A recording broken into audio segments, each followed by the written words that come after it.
Hey there, film fans. I'm here today with Benjamin Bloom. Howdy. Apparently I had to be nice today because my friend Toby said that when I did this before I was the bad cop and you were the good cop, which makes me distinctly unhappy. Today we're going to talk to you about bad moms, which we saw last night, not bad cops. Would you be a bad mum or would you be a good mum? Be an excellent mum, just like my mum. Oh, your mum is excellent, as is mine, obviously. I'm not going to say anything bad about my mum because she'll get me.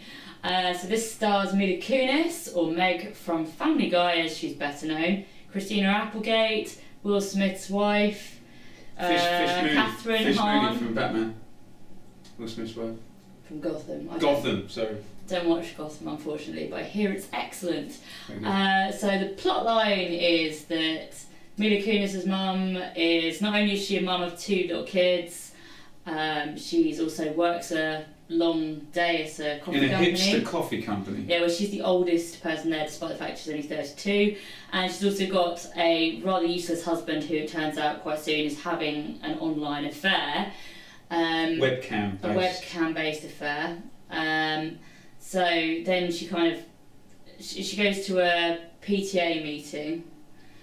Chaired by the evil Christina Applegate. And they want to have a bake sale, and it's the final straw for her. She just breaks the military bake sale. She's like, no more, I'm not doing this anymore. So, and then she becomes a bad mum of sorts. So, did you think that Mila Kunis was a believable mum? Did you think she was good? That's 2 different questions. I did not think she was a believable mum, but I did think that she did the best with what she had in this movie. What did you think? I didn't believe she was a stressed mum. She always looked like a movie star to me. She's incredibly beautiful, but she also looked very stylish for the entire... She did that whenever there was a problem. That was her. Yeah, even when she had pasta thrown in her face, or when she'd been crying, she suddenly had perfect makeup and hair again. But yeah, she's a likeable screen presence, I think. So that's she is. Good. I also really like Catherine Hahn. I found her really funny and quite like Kristen Bell. What did you think of the supporting mums? Well, so they make this little gang of 3 of them, and the dynamic is that one of them's the off the rails, crazy, wild mum with the high libido, and the other one's the kind of suppressed by her mean husband, quirky little one. I found the quirky little one more likeable at first, but then that swapped at the end. I liked Catherine Hahn. I thought she was really funny, and I think I generally do. Kristen Bell, there's something about her that I'm not 100% sure on. Sometimes I found her funny, but sometimes it felt like a bit of a hit and a miss for me. Did really like Christina Applegate, though, and found her really funny. And she was one of my favourite bits of the film, I'd say. Speaking of that, what did you think the film did right? Well, as much as it's not a kind of message-driven piece of cinema, I did sit there. My day job is a piano teacher. I have met some of the characters from this movie, the pushy parents, the tiger mums. The tiger mums. I've never heard that phrase before. And I did empathise a lot with the plight of children whose parents imprint their own busy lifestyles on their kids. So that kind of resonated with me. I quite like the end credits as well, where they showed the actresses' real mums. Why did they do that?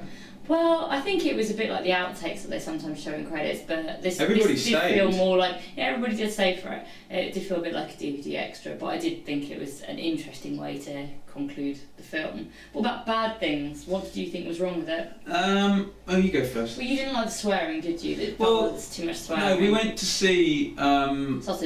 Sausage Party last week, and it seems to be a new craze of the more liberal use of the F word, which Goldy Loxx tells me I'm not allowed to say on YouTube. Has recently started demonetising the influencers who not only swear but also talk about war and various other ailments. Things that people don't want to put money behind. So advertisers don't want to support content that Google don't want to put money behind war. Or more, I don't know, what's that contraceptive or the pregnancy test. They don't want to put their adverts in front of a video. Tangent, isn't it? About something inappropriate. Yeah. So anyway, swearing. So we're not allowed to swear. It seems to be that certain scriptwriters think that their script automatically becomes funny if they sprinkle in lots of F words. But the F word is a beautiful word that I like to use a lot, but if it's used in the wrong way, it just becomes a bit tiresome. And Sausage Party felt the same way. It's kind of like, really? You also pointed out that with women swearing, or with mums swearing, they seem to think that's a funny thing, that, you know, like they should be very crude. Yeah, we can be as badly behaved as the awful men. Which hopefully at some point will reach its pinnacle and everything will just pan out and everyone, you know, there will be an equality. So I think they're kind of striving for swearing Dr. equality. Brian Cox says, the universe will return to order. Talking about funny, I didn't actually find it that funny. There were a couple of laughs in there, but I don't think for a comedy that it was really funny enough. Can I controversially question the feminist here that I didn't have an issue, but I'm just going to ask the feminist. All the blokes in this film were idiots. There was a useless husband who was a cheat. Mark II. There was a terrible boss who couldn't survive, who was useless as well. There was a piece of eye candy who was there simply for the reveal of his torso. But he was a nice person. And the rest of the characters were all emasculated by the evil Catherine... what's her name? Christina Applegate character. Was this film sexist? I find it really hard because I mean, I don't think it was sexist. There was a good character in there. You're basically saying that because a guy has a nice six-pack, all his other redeeming qualities are overwritten by that. I think, yeah, okay, though, he was a bit of a two-dimensional kind of six-pack character. A six-dimensional character. Six-dimensional character. Well, that'd be great, wouldn't it? I wouldn't like to say it's sexist, but I can see how it's not representing men in a particularly positive light. I think that the point is that it's about mums, and mums are inherently female. Factual, yeah. So that's, I would say, why there was a lack of strong male characters in this particular film.